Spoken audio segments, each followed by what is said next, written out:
बिस्मिल्लाहिर्रहमानिर्रहीम। मैं इरशाद हुसैन, आयुर्वेदा सन्यासी। चलिए आज चलते हैं बग़ैर वक्त ज़ाया किए हुए अपने टॉपिक की तरफ। और आज का जो हमारा टॉपिक है वो ख़ास तौर पे वो महिलाएं यानी वो ख़वातीन जो अपने बालों को लेके बड़ी परेशान रहती हैं कि बाल गिरते हैं, झड़ते हैं, बालों में ग्रोथ नहीं है। तो उसके लिए एक मैं ऐसी रेमेडी लाया हूँ कि खा वो महिलाएं हैं यानी ख़वातीन हैं या वो मर्द हैं, पुरुष हैं, तो उनके लिए बड़ी ज़बरदस्त औषधि जिससे आप हेयर ऑयल बना सकते हैं और बड़ा ज़बरदस्त रहेगा।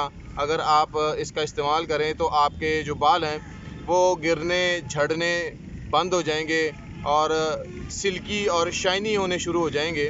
तो चलिए आज मिलते हैं उस पौधे से या उस हर्ब से जो आपको इससे छुटकारा दिला सकती है कि आपके बाल गिरते हों, झड़ते हों। तो उसके लिए बड़ी ज़बरदस्त रहेगी। करना क्या है कि आपने इसका हेयर ऑयल बनाना है और इस हेयर ऑयल में जो चीज़ें इस्तेमाल की जाएंगी वो मैं आपको दिखाने लगा हूँ। सिर्फ दो ही चीज़ें हैं जो आप इसमें इस्तेमाल करेंगे।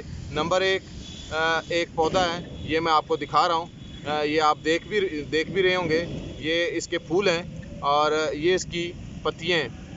ये फूल और ये इसकी पत्तियाँ, ये मैं फिर दोबारा दिखा रहा हूँ। ये आपने बहुत सारे पार्क्स में, घरों में एज अ ब्यूटी यानी खूबसूरती के लिए ये आपने ज़रूर देखे होंगे। इसे चाइना रोज़ भी कहते हैं और इसे गुड़हल भी कहते हैं। तो ये मैं फिर दोबारा रिपीट करता हूँ, इसको चाइना रोज़ भी कहते हैं और गुड़हल भी कहते हैं। ये मैं आपको दिखा भी रहा हूँ, ये आप अपनी स्क्रीन पे ये पौधा देख भी रहे हैं।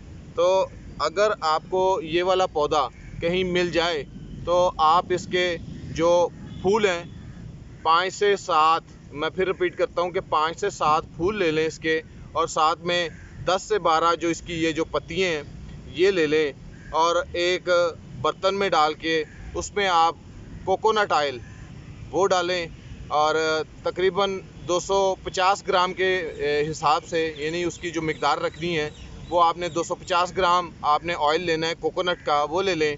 और साथ में ये गुड़हल के 4 से 5 फूल और 10 से 12 आपने इसके अंदर जो इसकी जो पत्तियाँ हैं, ये जो इसके पत्ते आप देख रहे हैं, जिसे बर्ग भी कहते हैं, पत्ता भी कहते हैं, लीफ भी कहते हैं, ये आपने उसके अंदर डाल देने हैं और हल्की हल्की आंच पर उसको पकाना शुरू कर देना है।